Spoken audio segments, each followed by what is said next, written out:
If you're craving mouth-watering, wood-fired goodness that'll make your taste buds dance, look no further than BTB, Wood-Fired Pizza and Grill in the mall at Grease Ridge.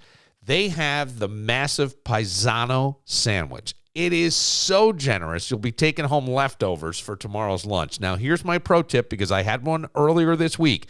You pop the leftover in your air fryer for that perfect day after crunch. BTB has weekly specials you've got to check out. Thursdays, all-day plate special for just $8.95, best deal in town. Mondays, sizzling stripped steak dinners for only $15.95, plus buy one, get one free on personal cheese pizzas. From their legendary weekend brunch to their fantastic fish fry, every meal at BTB is an experience to remember. And I'm telling you, huge portions, amazing prices, and a warm atmosphere that feels like home. Stop by today and tell them that Billified sent you. Your stomach and your wallet is going to thank you. Follow them on Facebook at facebook.com/BTB Wood-Fired Pizza for drool-worthy food pics and their latest specials. BTB Wood-Fired Pizza and Grill in the mall at Grease Ridge, where great food brings people together. When your old career gives you lemons, throw in some ice, mix in some vodka, and call it a podcast. From the Mac of All Trades studio in Fairport, and driven by Victor Chrysler Dodge Jeep Ram, it's Billified, the Bill Moran Podcast.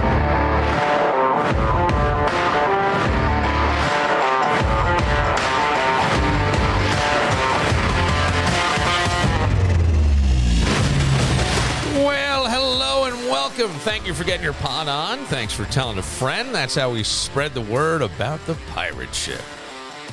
Danny is not feeling tonight, but he had said to me, hey, I ran into somebody you know, and he said he wouldn't mind coming on the pod, and that would be Mark Gruba. I go, Grubes! It's been forever since I've seen Grubes. And I guess I should say two former media personalities in town, right? Yeah, I think that's fair. That's fair.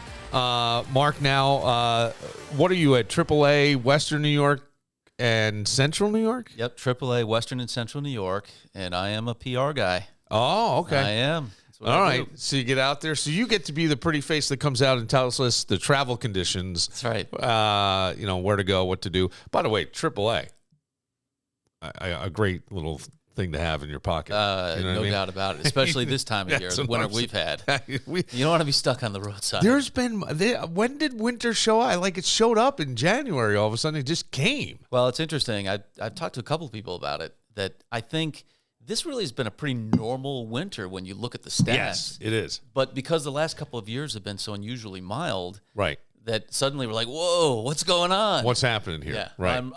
I'm we turned that calendar to March. I'm ready to move on. Yeah, me too. You know, I am too. I don't mind if it comes in like a lion. Just go out like a lamb. So Mark is originally from where in New Jersey? Westfield, Northern Jersey. About 20 miles outside Manhattan. Okay. So, and I grew up about 90 miles north in New York City, of New York City, in New York State. Yep. So two people from downstate, you end up here, and you just like it, right? Yeah, well, this place grows on you. It does. When I moved here, I literally knew no one. Yeah. The only people that I knew when I moved here were the news director at Channel 10, Bill Seitzler, Wild Bill, back in the day, and Rich Funky. Those were the two people I'd interviewed with when I flew up here to interview. This was November of '99. Okay. So when I packed up a U-Haul, came north from West Virginia. That's where I was. You were in West Virginia. Bluefield, West Virginia. Small TV station in Bluefield. Okay. Came up here to become the weekend sports guy at Channel 10. Yes. Those were the only two people I knew. All right. So let's go back a little bit here, because always wanted to be on TV. You know, I think I always wanted to be involved in sports. Always want to be involved in sports. Okay. What did your mom and dad do? So my dad worked in Manhattan. He worked on the street. He was a mortgage broker. Okay. And my mom was a stay-at-home mom. Okay. Yeah. And you lived in Jersey. You go big school, I would assume. That's a pretty populated area. Yeah, I went to a private day school. Okay. Yeah, my dad, did well when I was a kid. And, I went to public school through 6th grade, and then 7th through 12th, I was at private day school. Yeah. Or the Hartridge. That's very, that's nice, isn't it? Yeah, it was great. It was. And then you go, now, during that time, any exposure to TV or sports broadcasting or anything in those high school years? Not really. Okay. I mean, obviously I was totally into it. I watched sports religiously. I played sports religiously. But that felt unattainable at that point in my life. It was just something that was over there to be enjoyed. It was hard to imagine myself participating in it. When I got into college, I wrote for the school paper. I went to Trinity College in Hartford, Connecticut. Okay. Wrote for the school paper there. Became the sports editor. And at that point, I began to think, maybe I'll be a sports writer. Maybe I'll try and find a gig at a paper and do my thing. Did Trinity? What did you go to school for? So it's liberal arts school. I didn't really have a plan going in, like a lot of people back in the day. It was more about just kind of, experiencing college and trying to figure it out on the fly. Yeah. I've got one child in college now. It's just a different game in the sense that, when you're 16, 17, 18 years old, there's so much pressure to have it figured out at their age now because college is such a huge investment. You know what I'm saying? Yeah, I do. Yeah, right. You know what I'm saying. I do, but I didn't feel that pressure back then. I just kind of went there. I enjoyed it. Obviously, I did the studying I had to do, but I had a good time. I played on the soccer team there, and that was a blast. What division? 3? D3. Yeah, yep. But still, that's a commitment. Great. To be a student athlete. I don't care at any level of NCAA is a commitment. That's a job. You're training and all that. And so you had to be pretty good, man. That was okay. All right. Well, let's not overstate it. That was good. It's interesting, though, because I want to veer off to the college thing just a little bit. Sure. Because I love the liberal arts thing. And I'll tell you a story that people have heard a million times in the podcast and radio and everything. But I think the liberal arts and the knowledge for the sake of knowledge is such a wonderful thing to have. And it's great as you get older. You kind of see the benefit of that. You talk to my 15-year-old son, my youngest by a lot. He'll tell you that, I don't care. I just want to get the homework done. Yeah. Why are you making me do this? I agree with you. I've talked to so many aspiring journalists through the years. People that, interned for me or, you go to classrooms and talk to students. And I told them, for me, I was a history major in college. Okay. Never took a communications class. Yeah. Never. Yeah. But what I did was I wrote, an endless stream of papers. Yeah.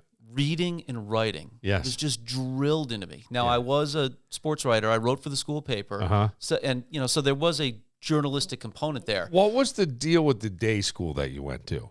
In terms of a lot of times, like I put one of my kids through a private school too, the secondary school, and it was a lot of the same thing, but his was more of a religious base. It was a Jesuit-based school. So, but the reading and writing stuff sometimes is a little more rigorous. Yeah, I would agree with that. In the private school, and then nothing against public school. I'm not knocking it all. Nor am I. I'm just saying that your public school has to reach a mass amount. Here it's a finite. Yeah. You want to pay, and you're buying a product almost. You're buying a prep school. Yeah, when I say I agree with you, I'm saying from my experience. Yeah. I felt like when I got to college that having, significant reading assignments and having papers that were 5-10 pages long was not a new experience. No. I'd been there and done it. The point that I would make about it, and the thing that I think is so transferable about those skills is that, when you think of journalism, whether it's, broadcast, radio, print, whatever it is, you're talking about taking a large set of facts and distilling them down. Yeah. And sharing them with an audience, viewers, listeners, readers, whatever it may be, in a way that's easily understood. Right. And so I felt like, that reading and writing and doing all that research and then distilling that information into a 5-page paper or 10-page paper, whatever it was just building that skill set. It was. And what I ended up doing in television was just simply just a shorter version of it, where you had to drill down even deeper. Yeah. Instead of a 10-page paper, it was, in the beginning when it was sports, it was, you've watched a 2-hour basketball game. give me the 4 baskets that tell the story of this game. Yeah. It's the same skill set. 100%. It's just applied differently. And I pivoted into news later in my career. Same thing. I always say, it's still an interview, whether you're interviewing the head coach of the Bills or the mayor of Rochester. Right. It's a function of conducting the interview, having a sense of what the right questions to ask are, listening to what they're saying, and applying the appropriate follow-up. My wife has a master's from Syracuse in communications. She went to Newhouse. Yep. She was a top student there. And she understands things about communications that I don't because I never studied it. Everything that I know about is I learned on the fly.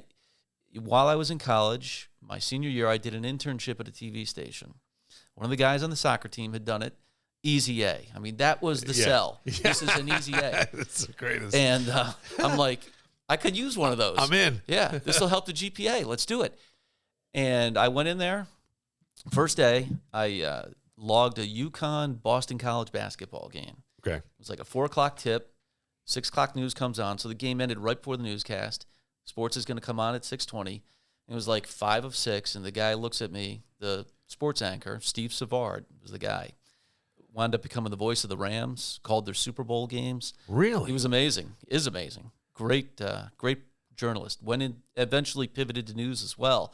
But he was the weekend sports guy. And at the time there, this is Channel 30 in Connecticut, and he said, just what I said earlier, he said, give me the 4 baskets that tell the story of the game. And I was like, wow. And so I looked at my notes, and I was like, well, you got to have this one because they built a 12-point lead at the half. You got to have this one because this is where Boston College kind of rallied early in the second half. You have to have this bucket because he was the leading scorer. He really carried them down the stretch. And you got to have this one because this is the dunk that punctuated the win. And 10 minutes later, those highlights were edited, and he's on the air talking about it verbatim the way I explained it to him. Wow. And I walked out of that building that day, and I said, I now know what I want to do.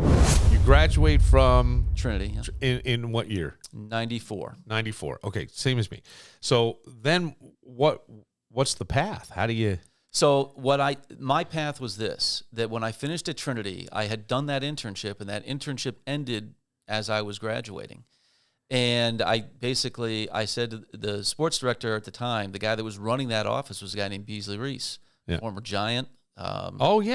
He's the head. He's the head of the NFL Alumni Association. Yeah.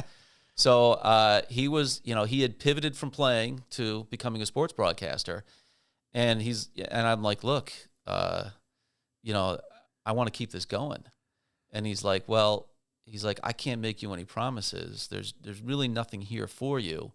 But if you're willing to keep coming in, let's see where it leads over the summer and goes from there. So I continued the internship. I basically did it full time that summer for no pay. For no pay.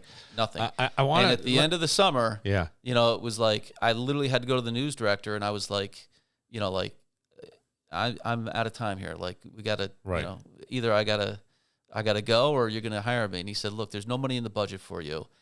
At the begging of these sports guys, I'm going to bring you on as a part-time sports producer, putting the shows together behind the scenes. He said, the minute a piece of equipment in this building breaks, you're gone.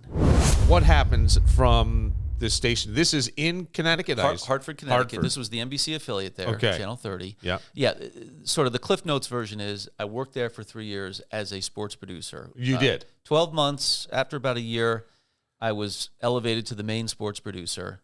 I'd done well. I'd kind of taken the ball and run with it. Pretty quick. It was great.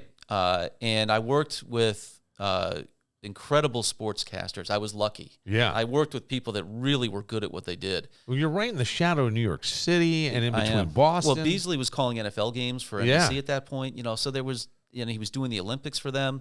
So there was just a lot that I was getting exposed to in that area. But the longer I did it, the more there were, to me, 2 paths were emerging.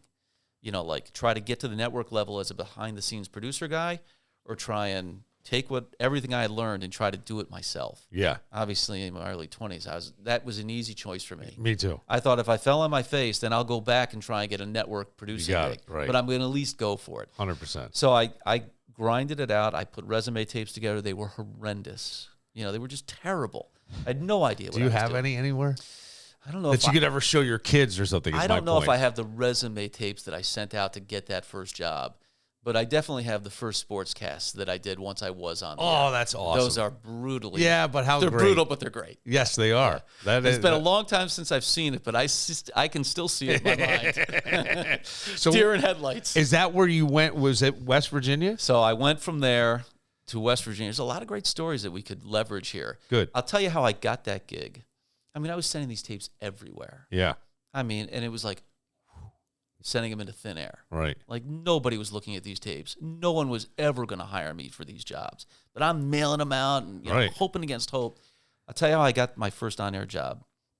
So the guy who was the weekend guy who would replace Steve Savard that I told you about was a guy named Chris Raggy.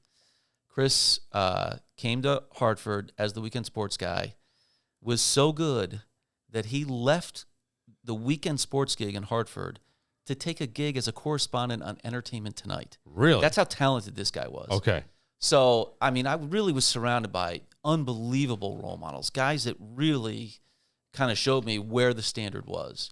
Not that I ever got to where they were, but at least what to shoot for. So Raggy leaves, and they're looking to fill his position. And so when they're bringing guys in to audition for this role, one of these guys comes up from West Virginia, a guy named Kevin Nathan. He's still there. He's still at that station all these years later, over 30 years later. Great guy. But so I'm putting these shows together for his sportscast. And he's not auditioning behind the scenes. They brought him in for a weekend, and he did the weekend's worth of shows. And I'm putting these sportscasts together. And I poured everything I had into those shows for him. I made them as good as they could be. And he wound up getting the job. And when he came back to start the job, he's like, look, I can't thank you enough. You really helped make this happen. You made me believe it could happen. You put incredible shows together, and we convinced this news director that I was the guy to hire. What was the motivating factor for you to have that kind of dedication? Always that way? I learned a hard lesson. What's that? So when Savard left and the people were coming in to audition for his job, I was put off by it because I felt like I should have gotten an opportunity. Yeah, sure. And I didn't really lean into it.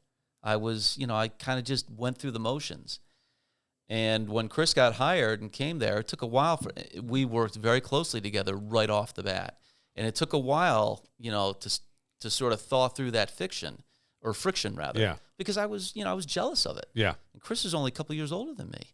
So I was jealous of it. And I learned through that experience that jealousy did not serve me well. No. That it was to my detriment, not to my benefit.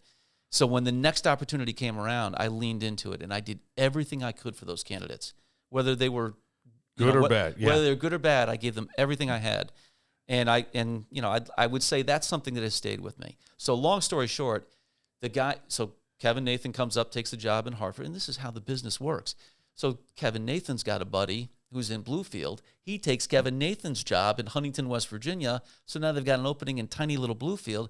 Well, guess who sends their tape to Bluefield? Yeah. Guess what news director gets a phone call from Kevin Nathan? Yeah, right. The news director in Bluefield. I drive all the way down there. I do an interview. I drive all the way back. He calls me, he says, you got the gig. I put my whole life into a 1993 Toyota Sentra, and I drive for the hills of West Virginia. This is amazing. So I love the way that is, and I love the whole story of not putting your all into it, being jealous and envious, and then realizing that's not serving you, and boom, look what happened. Mm-hmm. So now you go down there. Was that just for weekends? So I started there as the weekend sports guy. Yeah. So what do you do during the week? So then you would be like a sports reporter. Okay, so it's a full-time job. It's a full-time gig. Okay, I got you. It didn't seem like full-time money, but it was a full-time gig. Yeah, but you're in West Virginia, where I'm thinking in myself, and I think most people would think a little bit backwards. Certainly, probably not. I didn't know what to expect. Yeah, but, I was in my mid-20s at that point. Like I said, I'd already been in the business for 3 years. I had a lot of experience about how to put sportscasts together. But I had very little experience actually going out and news gathering. And when you're down in a market like that, that's, you got to go out. Most nights I would have my entire sportscast inside my camera. You know what I mean? I went out and shot the entire sportscast. Yes. You come back, you edit all those highlights together. and you throw it on the air at 11 o'clock like you've had your feet up all night. Right. You know, but I was driving around the hills of West Virginia and Southern Virginia as well. It was right on the border there. And for me, I guess the way I approached it, I wasn't really focused on what there was going on around me when I got there. I was just totally focused on the fact that I was getting this dream opportunity. Yeah. You know, and I just took full advantage of it. Finally got to Rochester 3 years later. As I said, interviewed November 99, started here in December 99, 1 month before the Music City Miracle. Yeah. So it was mostly That's right. It was mostly my fault. I forgot. Well, are you a Giants fan or were you a Giants? I grew up a Giant fan. Yeah, I did too. And people get mad at me. They're like, well, you switch your loyalty. And I go, well, yeah, but when you're here and you cover the guys, like I did radio shows from camp.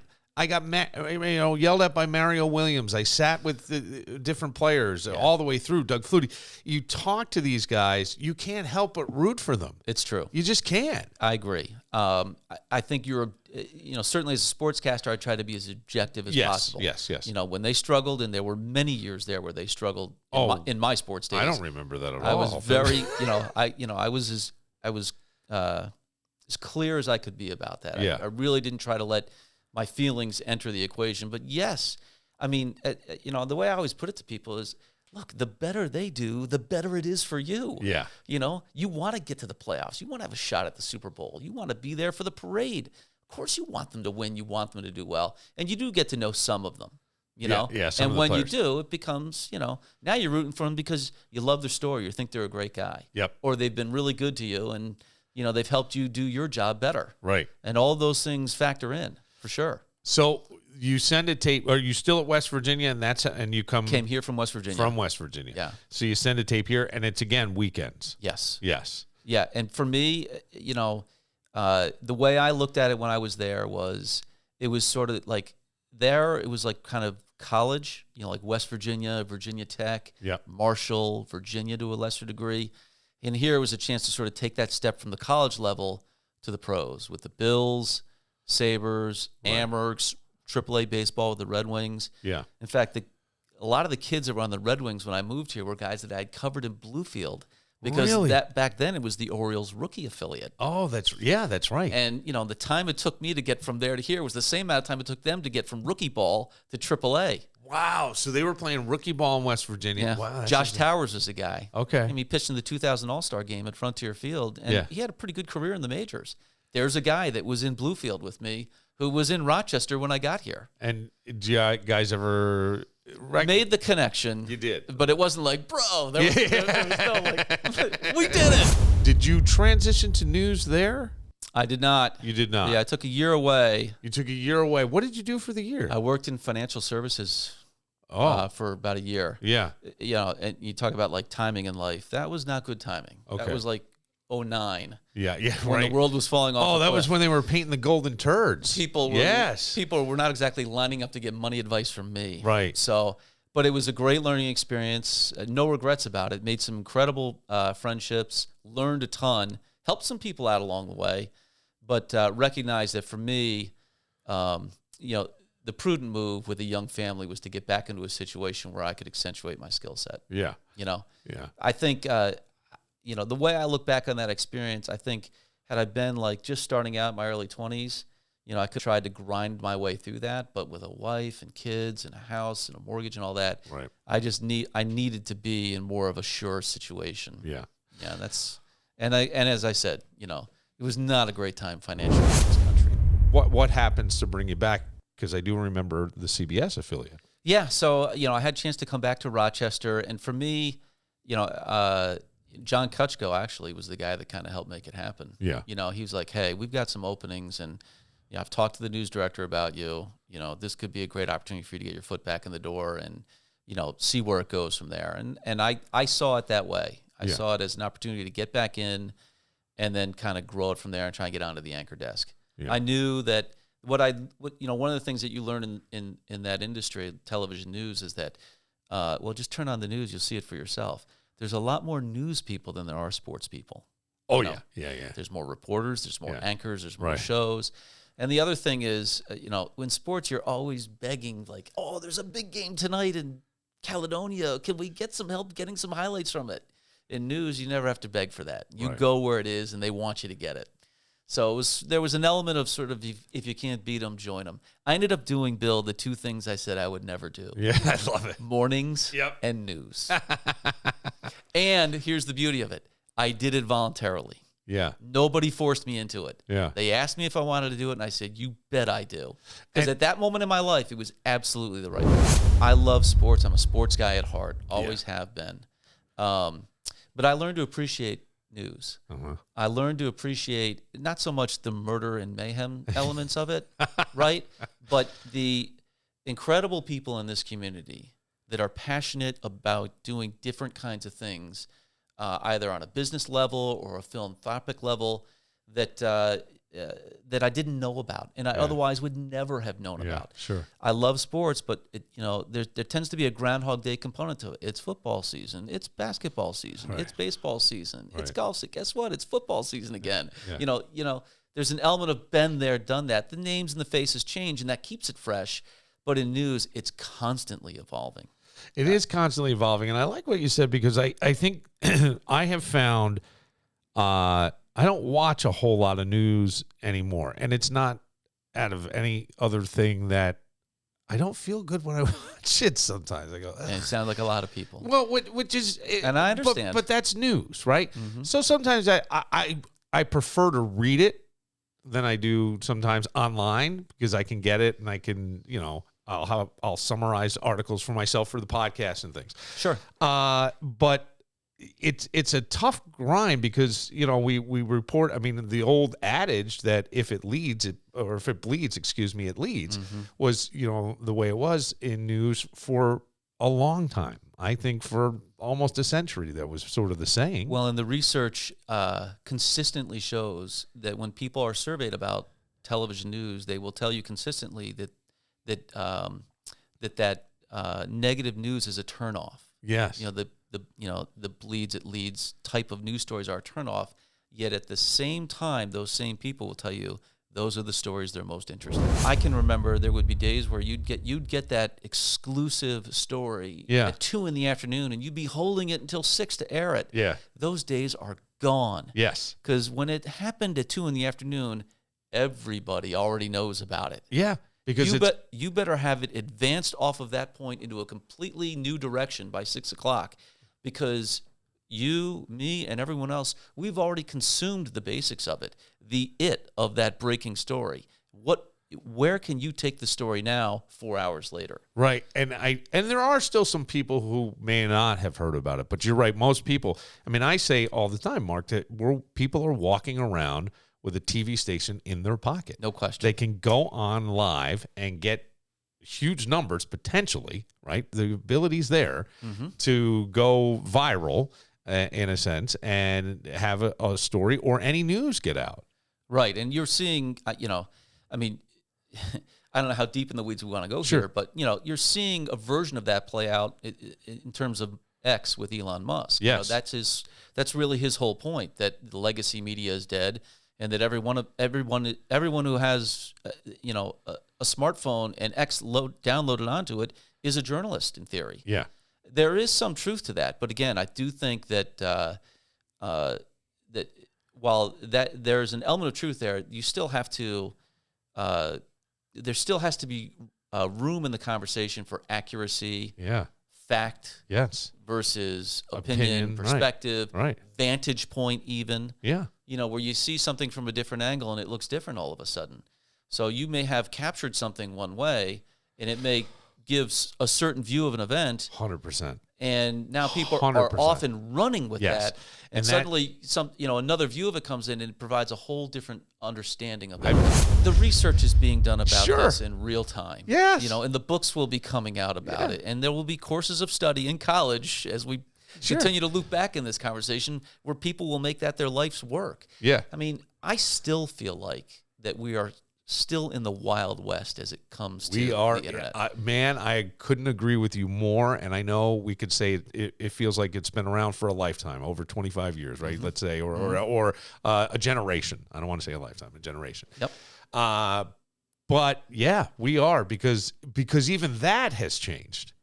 Yes. And the ability to stream, the ability to do all this. So this information stuff is out there. If you want it, you can get it. Yes. And that's almost too much. Yes. And I guess, the Wild West component of it, from a journalistic standpoint, is that there's no playbook. Right. There are no rules established. Well, that I like. Well, yes. Yeah, right. I hear you. Again, it has its advantages. Yes, it does. But think about it from a journalistic standpoint. This is one of the things that, as time went on, that I struggled with, I guess is the fair way to put it. I mean, you mentioned Cronkite, where the mindset there was middle of the road. Right. You don't lean one way or the other. You live Middle in the of middle the of the road.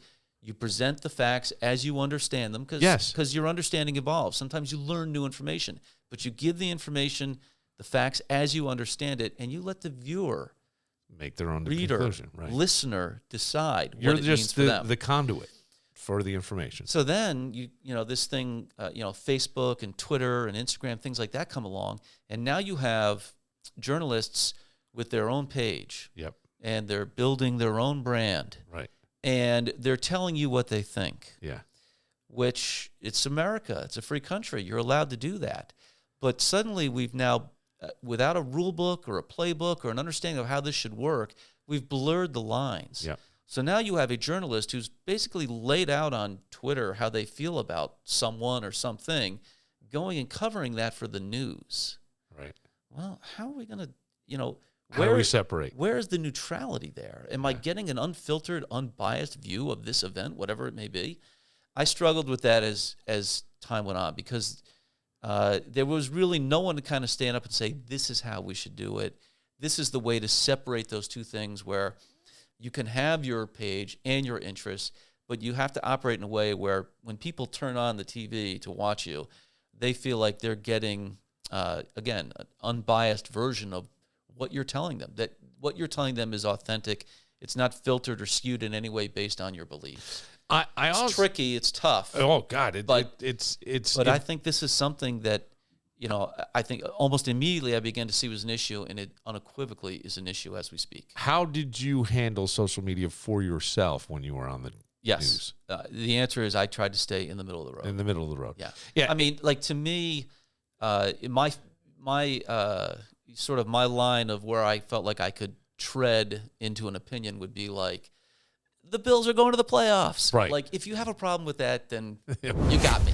If things will swing back a little bit to the more of, let's try to bring some rationale into the moment here and look at things. I'm not saying that everything we're seeing is not as it is. Maybe it is. But let's really kind of prove it before we start swinging. Yeah. Because people are punching. Yeah. And figuratively and literally. Yes. And it's amazing how quickly we can, dig our heels in and decide we're not moving off that position. Yeah. Right. In a moment's notice. In a moment. One misinterpreted message. 100%. It's like, yeah.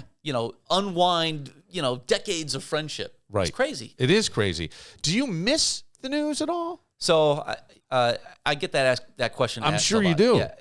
I mean, here's what I would say. Certainly don't miss the hours I described. Yes. I don't miss the murder and the mayhem. It's just troubling. It's sad. It's awful. What I do miss are the people I worked with, the relationships, and the atmosphere of the newsroom. Yeah. There was an energy. There's an energy in there. Yeah. And I think what I used to tell students, and I believe this, is that people that find themselves in that environment are naturally curious. Yes. And I think that's a good thing to be in life. Intelligence, lack of intelligence, whatever, but you are just naturally curious. You're inquisitive. You look at things and you ask questions like, why is that way? What if we turned it like this? Would it be different?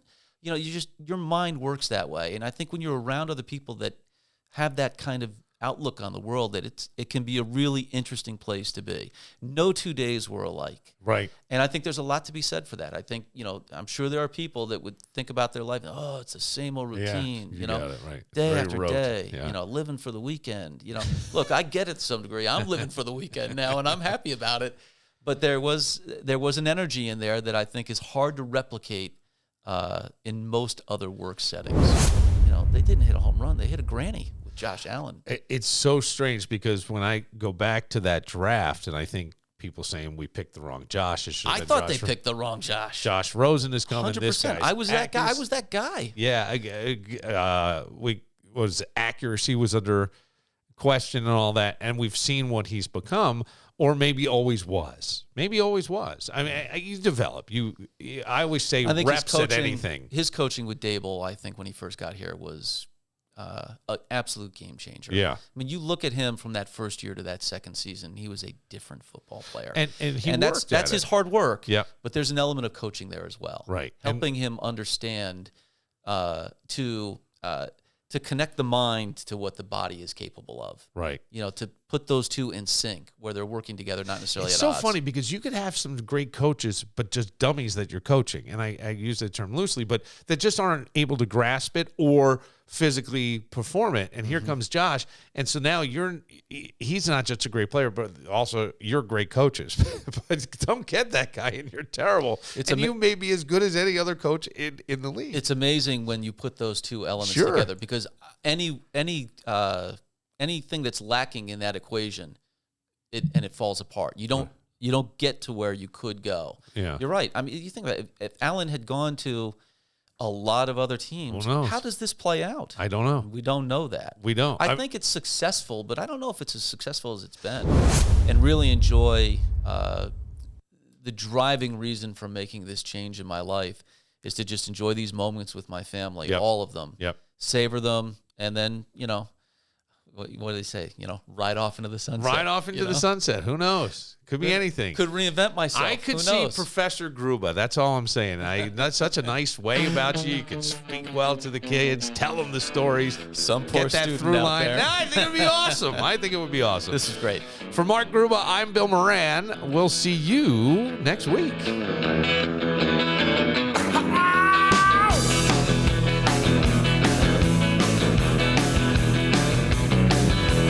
Woke up in a hotel, didn't know what to do.